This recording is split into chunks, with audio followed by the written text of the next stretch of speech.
जिनने कभी देखा हो, जिनके घरों में कभी आया हो, याद कर लेना, खरीदने की भरी गुंजाइश नहीं होती थी, खरीद पाए नहीं खरीद पाए, ले पाए नहीं ले पाए, पर गंधी के आने से, इत्र के घर में खुलने से ही सुगंध अपने आप हो जाती है। ऐसे ही साधु से ज्ञानियों कुछ ले पाओ ना ले पाओ, साधु कुछ दे पाए ना दे पाए, कुछ खरीद पाओ नहीं खरीद पाओ, पर फिर भी संयम की सुवास तुम्हारे जीवन में आएगी ही आएगी, आएगी आएगी। नीति ने कहा है, नीतिकारों ने कहा है, नीतिकारों ने स्पष्ट कहा है कि जैसे जैसे ये गंधी की सुवास है, जो गंधी की बास, जैसे गंधी की बास होती है, बास बदबू नहीं, जैसी उसकी सुवास है, वो कुछ दे पाए ना दे पाए, फिर भी बास सुवास, उसकी बास तो सुवास रूपी ही होती है, सुवास रूपी होती है। कितने समझदार हमारे पूर्वज थे, बुजुर्ग थे, खरीद नहीं भी पाए तो भी 10-15 मिनट उसकी डिब्बियाँ खुलवाते थे, आधा एक घंटा शाम तक तो घर सुगंध से महक ही जाता। कुछ ले पाओ ना ले पाओ, फिर भी गंधी की बास सुवास है। साधु की संगति भी ऐसी है। साधु तुम्हें देते हुए ना दिख दे, तुम लेते हुए भी कुछ ना दिखे, पर पक्का मान लेना वह सुगंध तो आ ही जाती है। अरे तो सुगंध को छोड़ दो, आज के ज़माने के युवाओं से पूछ लो, नहीं आपने इत्र देखा, नहीं आपने गंधी देखी, क्या आपने डियो, स्प्रे, परफ्यूम नहीं देखे? भले ही उसे आप शीशी से निकाल कर उसे स्प्रे करो अथवा ना करो, पर उस बॉटल को हाथ भी लगा लो, और बॉटल को हाथ लगाओ नहीं लगाओ, अलमारी में जहां वो बॉटल रखी है, क्या 2-4 कपड़े ऊपर नीचे? बोलो ना। अपने आप सुवासित होते हैं। दिखने के लिए सुगंध नहीं दिखती हाथों में, दिखती है शरीर में, दिखती है रुई में, नहीं दिखती।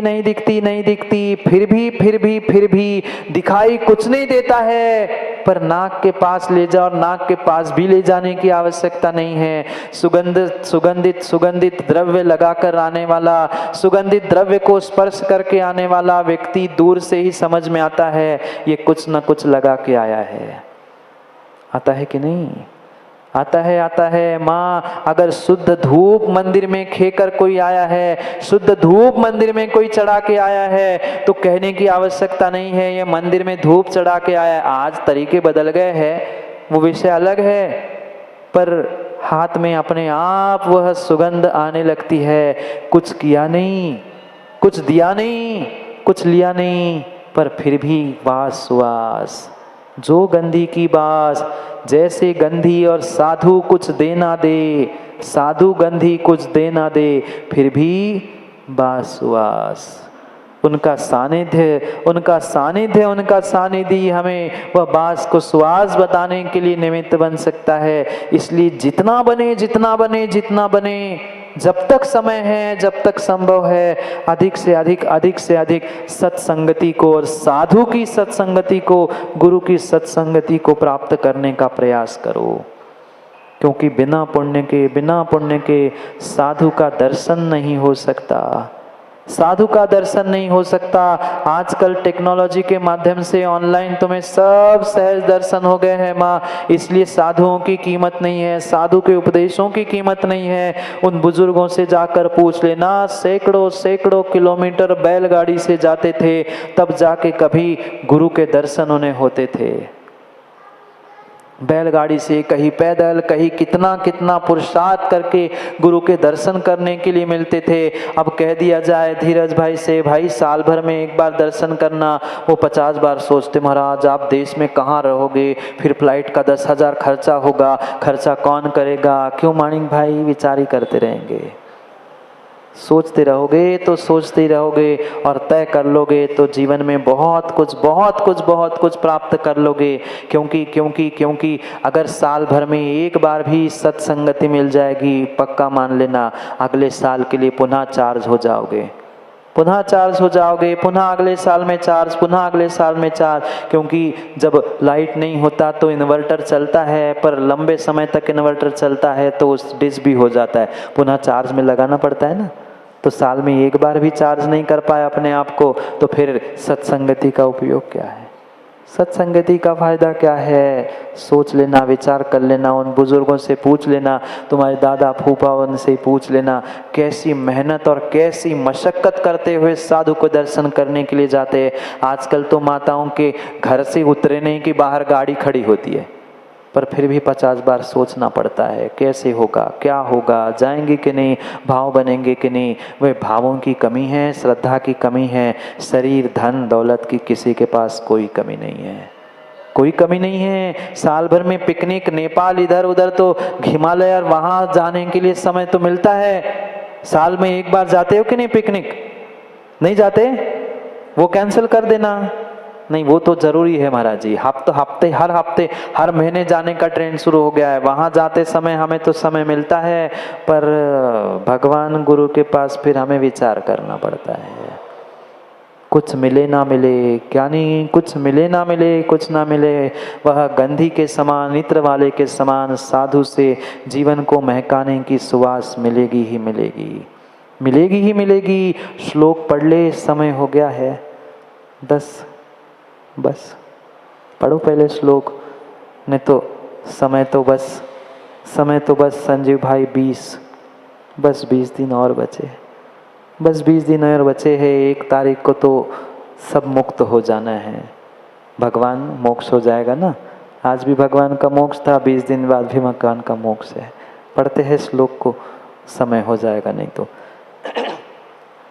सत्संगति साधु जनस्य पुण्या गंधेन तुल्या पणिगान्धिकस्य शांति सुवासा सकले सुलभ्यो दानं विनापि पतयो प्रसादः। सत्संगति साधु जनस्य पुण्या, साधु जनों की सत्संगति पुण्य से प्राप्त होती है। ज्ञानियों, जिसका साथी से पुण्य का उदय होगा धीरज भाई, वही साधु की सत्संगति प्राप्त कर सकता है। कल भी सुना रहे थे ना रात में, विरला ही पुण्यात्मा होता है जो साधु की सत्संगति को प्राप्त करने के लिए मेहनत करता है। सामने निकलने वाले गुरु को, सामने से निकलने वाले गुरु को हाथ जोड़ने की श्रावक की इच्छा नहीं होती कई बार। इसमें साधु की अवहेलना, साधु अपने आप को कम नहीं, ये पक्का मानना उसका कहीं न कहीं नीच गति का बंध हो चुका है। इस कारण से वह संगति को प्राप्त नहीं कर पाता। हमने तो आँखों से देखा, सामने से निकल जाते हैं साधु, पर भाई साहब ब्रश करते हुए ये भी नहीं लगता कि हम साधु के सामने से ब्रश छोड़कर कम से कम हाथ ही जोड़ ले। हाँ, बाहर के लोगों को नहीं कह रहा हूँ, झाड़ू लगाने वाले तो झाड़ू फेंक कर हाथ जोड़ते हैं, लौट जाते हैं, पर जिनके घरों के बाहर परस्पर उपग्रहो जीवानाम चिन्ह लिखा लगा है ना, वो उनके घरों की दशाएं बता रहा हूँ। ना खरीदने वाला पैसे दे रहा है, ना गंधी बेचने वाला बेच रहा है, पर फिर भी सुवास सुलभ हो जाती है। ज्ञानियों, साधु भी कुछ देते हुए नहीं मिला। कुछ दिया आपने? रावका जी, आज तक क्या दिया मैंने? कुछ नहीं। पर फिर भी जिनको मिला है उनसे पूछ लेना, क्या कुछ नहीं मिला? क्या कुछ नहीं मिला? दोनों पूछ रहा हूँ, क्या कुछ नहीं मिला? क्या कुछ नहीं मिला? जिनको मिला है उनको ही पता है हमने क्या कुछ नहीं प्राप्त किया, और जिनको नहीं मिला है वो कह रहा क्या मिला, कितने पैसे दिए। दोनों तरह से समझना, क्या कुछ मिला। इतना जा रहे हो, कहने वाले भी मिलेंगे भाई आने वाले समय में। सिद्ध तो कहते ही होंगे, क्या मिल रहा है तुम्हें, क्यों जाते हो रोज उठ के, जाते हो इतना सब द्रव्य चढ़ाते हो, इतने फूल चढ़ाते हो, क्या मिला तुम्हें? और जिसको मिला वो कह रहा क्या कुछ नहीं मिला। मैं क्या बताऊं, तू तो क्या कुछ नहीं मिला खोज रहा है। मैं कह रहा हूं क्या कुछ नहीं मिला, तो जो मिला है मुझे ही मिला, तुम्हें क्या मिला। सत्यता यही है, यही कह रहे दानम बिना पेश, दोनों ने कुछ नहीं दिया। देने वाले ने कुछ नहीं दिया, लेने वाले ने कुछ नहीं लिया, कुछ कोई वहां व्यापार नहीं हुआ, पर फिर भी श्रद्धा से लेने वाले ने सब कुछ दिया और गुरु साधु से लेने वाले ने सब कुछ लिया। सम्यक दृष्टि की पहचान यही होती है। और मैं तो कहता हूँ माताओं, कुछ मिले ना मिले, घंटे भर की शांति तो घर से मिलती कि नहीं? बोलो ना। बाकी कुछ मिले ना मिले, कुछ समझ में आए ना आए, 1-2 घंटे की शांति तो घर वालों से मिल ही गई। शांति सुवासा सकले सुलभौ। शांति और सुवास सकल बहुत सुलभ हो जा सकता है। गंधे न तुल्या पणिगांधिकस्य, जैसे गंधी जो इत्र बेचता है गली गली में, उसके पास से कुछ खरीदो ना खरीदो, उसकी बॉटल खुलने से, और बॉटल नहीं, उसकी वो कांच की पेटी खुलने से ही घर में वैसे ही सुवास होता है। ऐसे साधु के चरणों में जाकर बैठने से ही वह सुगंध और शांति मिलती है। वे कुछ दे पाए ना दे पाए, और फिर गुरु जब दे रहे हैं, फिर तो राकेश जी हमें तो झोली फैलाकर गुरु से लेना ही लेना चाहिए। जब देने वाला देने तैयार है तो लेने वाले 50 बार सोच रहे हैं हमारी झोली फाट न जाए। देने वाले पर श्रद्धा रखो। धीरज भाई, गुरु पर श्रद्धा रखते हुए तुम एक बार करके देखो, मुझे विश्वास है कभी नियमों में अतिचार लग ही नहीं सकते। अपने आप तुम्हारे भाव हो जाएंगे। ये गुरु के आशीर्वाद और गुरु के संस्कार का और देने वाले के देने की उस महिमा को समझने का और अनुभव करने का प्रयास करो। मैंने तो अनुभव किया। मात्र और मात्र जिनको गुरु के प्रति समर्पण है, गुरु जो जैसा कहता है वैसा मात्र करते जाओ। भले ही तुम्हारी शक्ति नहीं है, पर विश्वास मानना, भीतर शक्ति कब कहाँ कैसे तुम्हारे उत्पन्न हो गई तुम्हें स्वयं को समझ में नहीं आएगा। समझेंगे 2-4 दिनों में कि गुरु के हमारे ऊपर उपकार है। हमारे जैसा क्षुद्र प्रामर कहाँ था? कल कौन पूछ रहा था? कोई कल पूछ रहा था, महाराज जी हमने सुना कि आपकी मदर टंग मराठी थी और यहाँ आके आपने कहाँ किससे क्लास ली? कोई किसी से पढ़ा नहीं, कोई किसी से लिखाई नहीं, कुछ नहीं किया। पर गिरीश भाई, ये बिना शक्ति के भी गुरु के संस्कार, गुरु के आशीर्वाद और गुरु की कृपा का ही प्रताप है कि आज जो कुछ भी हो, ये शक्तिहीन को शक्तिशाली बनाने वाले वे गुरुवर ही होते हैं। गुरु से सब कुछ मिलता है, बस गुरु पर श्रद्धा करने की आवश्यकता है। गुरु ने कह दिया, वह पत्थर की लकीर है। विश्वास मानो। आज हम अपने आप को कितना ही कमजोर मान ले, पर जिस दिन गुरु का हाथ और गुरु के संस्कार तुम्हारे माथे पे हो जाएंगे ना, वह दिन बदलने में, समय बदलने में और तुम्हारी शक्ति बदलने में समय नहीं लगेगा। दूसरे के उदाहरण में बहुत कम देता हूँ नीरज जी, मैं अपने आप का ही जीता जागता उदाहरण हूँ। ऐसी स्थिति थी दीक्षा के पूर्व, शायद कोई देखता तो शायद यही कहता, महेश जी आपने तो शायद पहले देखा हो ना देखा हो, पर ऐसी स्थिति थी कि शायद कोई नहीं कह सकता था कि ये महाव्रत धारण कर सकता है। पर गुरु ने कहा, बेटा गुरु का आशीर्वाद और गुरु के संस्कार, आज गुरु के आशीर्वाद कृपा से ही ये महाव्रतों को प्राप्त ही नहीं, लगभग 15-16 वर्ष उसकी यात्रा पूर्ण करने का प्रयास और पुरुषार्थ चल रहा है। ये साधु की सत्संगति का ही फल है। सत्य घटना बताऊं, मतलब छोटे बालक भी कई सारे तो बालक आते हैं, कहते महाराज जी अब तो मैं आपको छोड़ने ही वाला नहीं हूँ, मैं तो दीक्षा लेके आपके साथ चलूंगा। मैं कह रहा भाई घर वालों से बात कर लो। वो कह रहा महाराज जी मैं तो घर वालों को पटा लूंगा, आप बस पट जाओ, आप बस तैयार हो जाओ, घर वालों को तो मैं पटा लूंगा, आप बस तैयार हो जाओ, मैं तो आपके साथ ही चलने वाला हूँ। सत्य घटना बताऊं, अभी 2-3 दिन बाद आप देखोगे शायद वो जीवनी पर नाटक, एक नगर में नाटक ऐसे ही हुआ, वैभव भाई बने हो ना पिताजी, नाटक हुआ, वो दीक्षार्थी का रोल किया उन्होंने।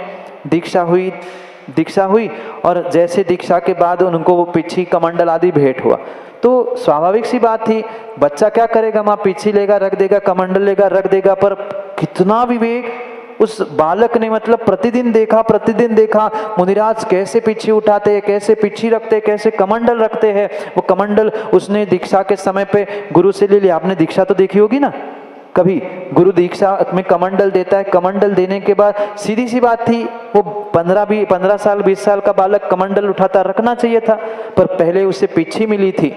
नाटक चल रहा है, असली नहीं, और किसी सिखाने वाले ने नहीं सिखाया। पहले उसने पिच्छी ली, हाथ में जैसे ही कमंडल आया, पिच्छी से उसने कमंडल रखने के लिए मार्जिन किया और फिर कमंडल रख दिया। ये सब नाटक में चल रहा है, किसी ने सिखाया नहीं, पर फिर भी चल रहा है। क्यों? क्योंकि उसने साधु से उठते बैठते यही सीखा कि मुनिराज वह समितियों का कैसे पालन करते हैं। एक दिन तो मतलब दूसरे नगर की बताऊं, वहां तो वह 8 साल के बालक ने कहा, कमंडल हाथ में रखा था, 10 मिनट लेके खड़ा ही रहा, मेरा ध्यान नहीं था, मैं अपने काम में लगा था।